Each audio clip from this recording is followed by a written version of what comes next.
Hello everyone, welcome to Canteen Cup. My name is Scott, and man did it get hot. What happened this spring? I guess we're heading into summer. I think it's supposed to be 85 degrees today. Holy cow. So I wanted to give you an update. I was hoping that I was going to do this on my new phone. I ordered myself another iPhone with better camera so I wouldn't have to use my GoPro as much and use more of my cellular data versus my Wi-Fi or my internet data.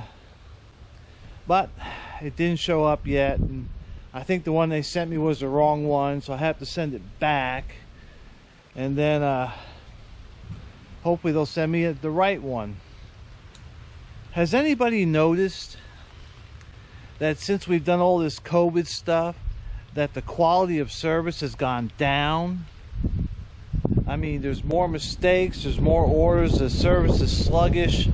You know, people just aren't getting it. And I'm not sure what it is. I suspect that it's people working from home who are not accustomed to working from home, and there's nobody necessarily watching over them, and so they're making more errors, and the quality of service is going down.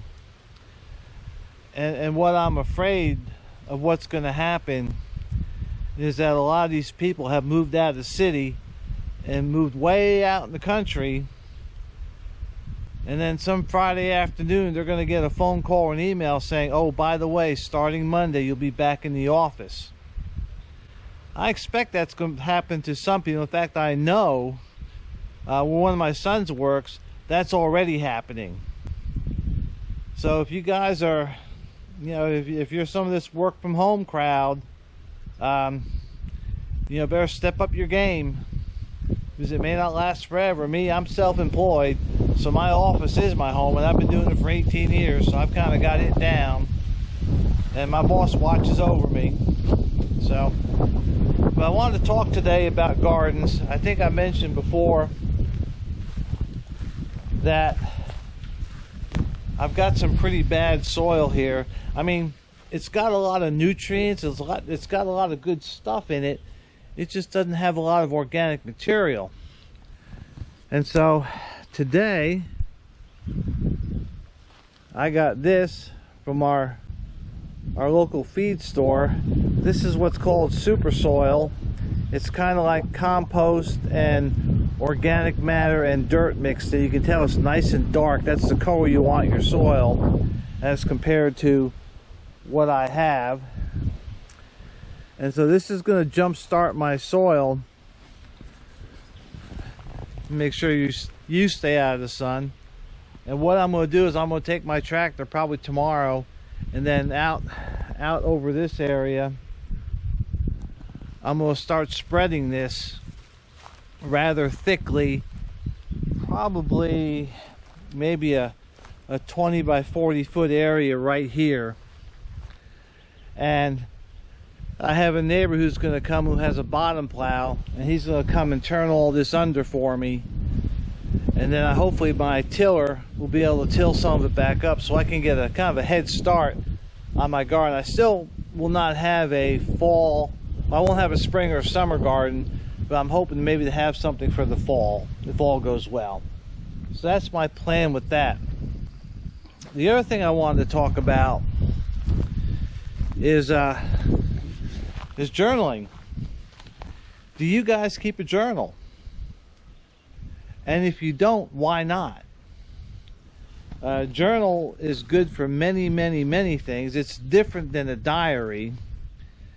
You know, a diary is typically something very personal. You know, share your deepest emotions and inner secrets. But a journal is different. You can put anything you want in a journal, and I do. I log my day to day. Like I put in my journal today. Sorry about that. I put in my journal today that I got this load of dirt, and if I get it spread tomorrow, I'll put that in my journal. So I have a record of things, and plus, you know, how I feel. I've got a pretty good record of, you know, how I felt and the things I've done and my opinions of this whole COVID thing that I can go back and look at. So I recommend that you all have a journal.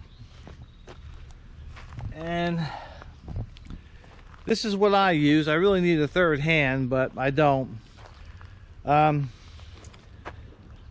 journals are made by a company called Leuchtturm, and that's German. And it's something like, I'm not going to spell it right, but it's Leuchtturm 1917.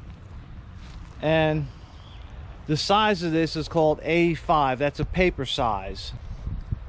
And this is what I'm currently using. And if you see, I actually have two journals here. The black one is my main journal that I use to, capture my thoughts, the events of the day, my opinions of things or whatever. And this green one, I don't know if you can see it or not, but it says scratch number 2. And I use it as a notepad, as a scratch pad. It's where I write things down that's not necessarily journal worthy.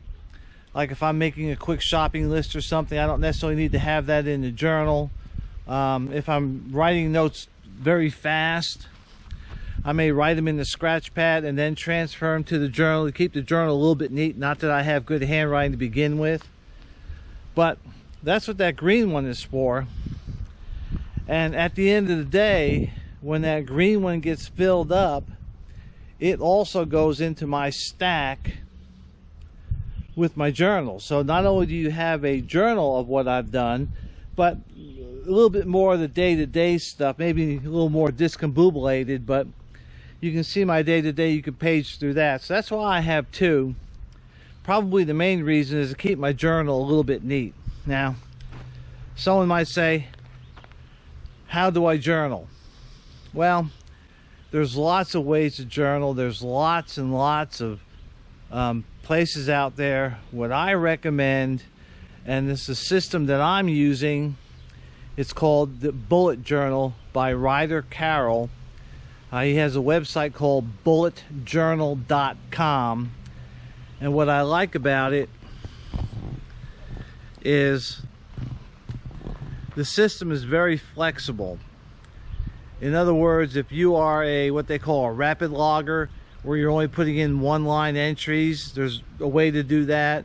If you do what's called long form journaling, where you're writing like a little story like I do sometimes, there's a way to do that. There's a way to maintain lists and collections of things.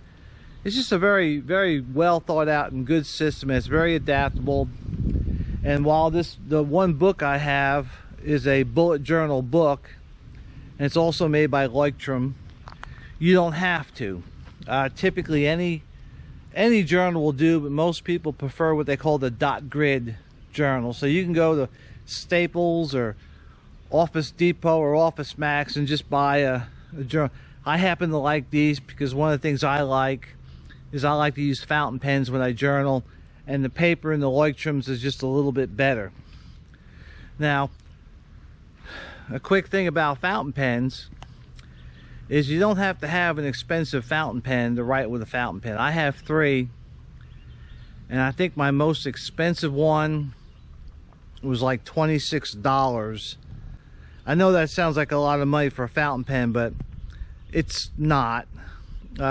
You can buy fountain pens for as cheap as $5 or $6, and you can buy them. I think the most expensive fountain pen that I have seen was about $1,800.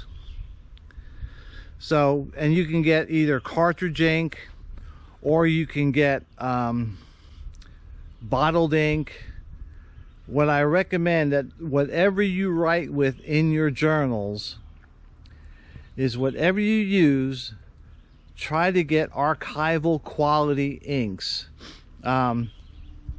Typically for fountain pen inks, you want what's called a document ink, or an ink that is waterproof and or water resistant. They're also fraud resistant. You want that permanent ink. If you use just the regular ink that a lot of times comes with these fountain pens, it's water soluble. In other words, if you write on your page, let it dry, and then lick your finger like that and smear it over what you just wrote, it'll smear.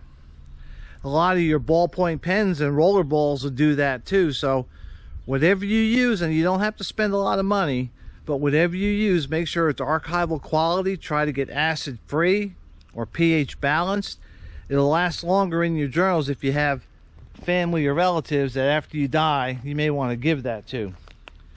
So that's kind of it for today. Not a lot going on.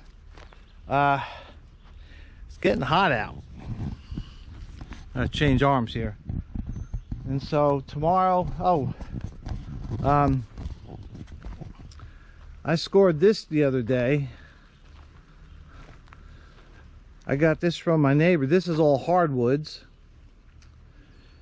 And he gave it to me, and I'm gonna cut it up and use it for firewood. That was really nice of him. I had to go get it. Had to use my tractor with the forklift forks on the front, but it took me about 6 or 7 trips, but nice. All right, everybody, just because this COVID thing is over doesn't mean you can overly relax. You know, you got to keep your preps up. You got to keep things going. The worst may be ahead of us. All the Fed reserves are talking about inflation, and they're talking about, you know, taking measures to curb it, which typically means it's going to hurt us. So that's all I have for everybody. Stay safe and stay secure. We'll see you.